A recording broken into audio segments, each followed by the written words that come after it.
Hi everyone, thank you so much for joining me today. I've gotten questions recently to talk about my thoughts on compulsive eating and binge eating.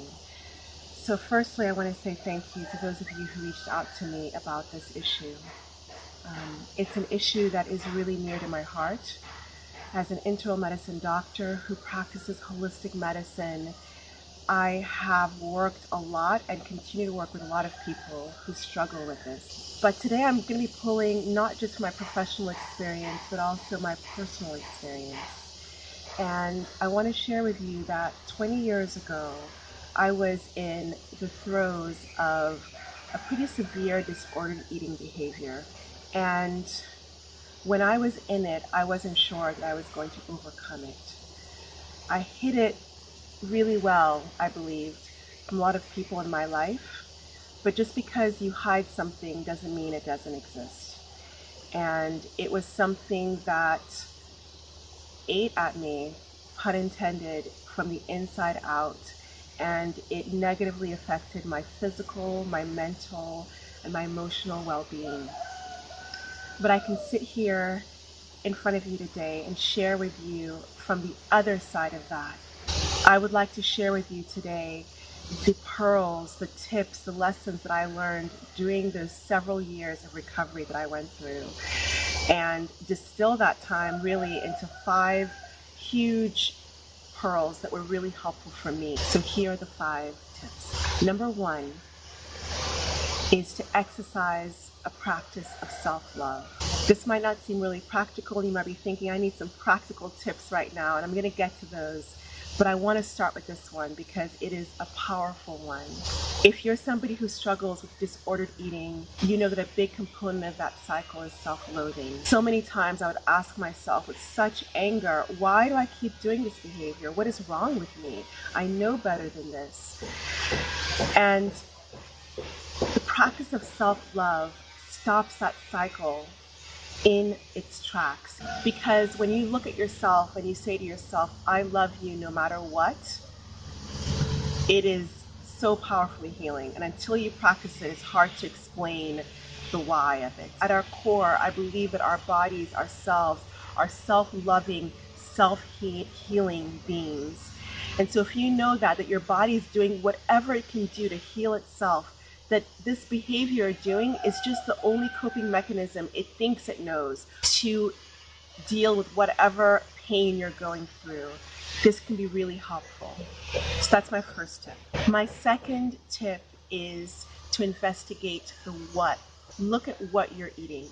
One of the most important things that I did to heal my disordered eating behavior was changing my diet. When I started replacing processed, packaged, preservative-laden food, and I put food in quotation marks because I don't believe that stuff to be food anymore. I think that it's closer to a drug, to be honest. When I started replacing that with real, nutrient-dense, whole food from Mother Nature, my behavior became much different, and it really put me on a healing track. A lot of times compulsive eating behaviors are actually coming from you being malnourished. You're eating food that is actually not nourishing you. You're eating nutrient poor food and your body is starving for true food.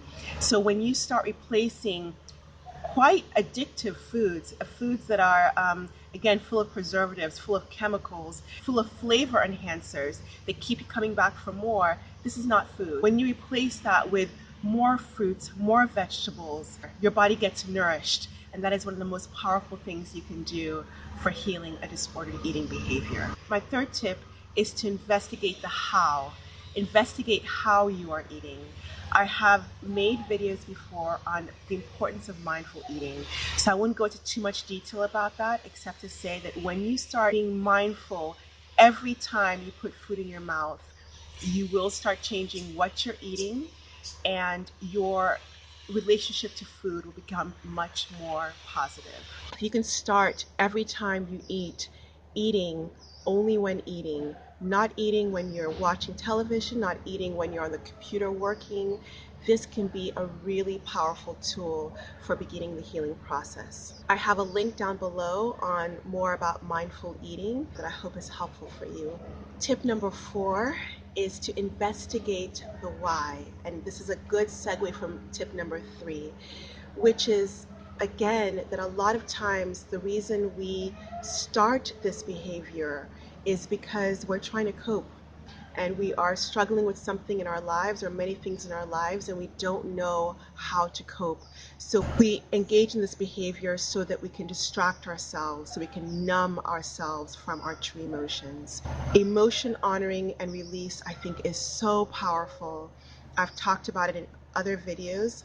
Look at the link down below, and I will speak about it more in future videos. When you can start sitting with your emotions and realizing your emotions, this was huge for me, realizing that my emotions, my difficult emotions, were not bad, but that they were giving me a really important information. They were my teachers. What's important is that you're able to sit with them, acknowledge them, and listen to that which they are trying to tell you. And there's a lot of wisdom there. You can also check my webinar on raw foods, which is linked down below. Even if you're not interested in a raw vegan diet, a big portion of that webinar is actually talking about emotion honoring and release work. So please check it out if you want more information about that.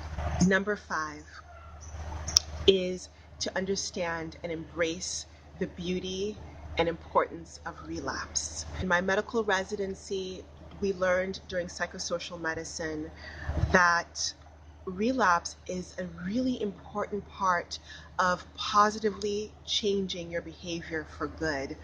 Many people think of relapse as failure, and relapse is not failure. You'll hear people say that they quit 100 times before they quit.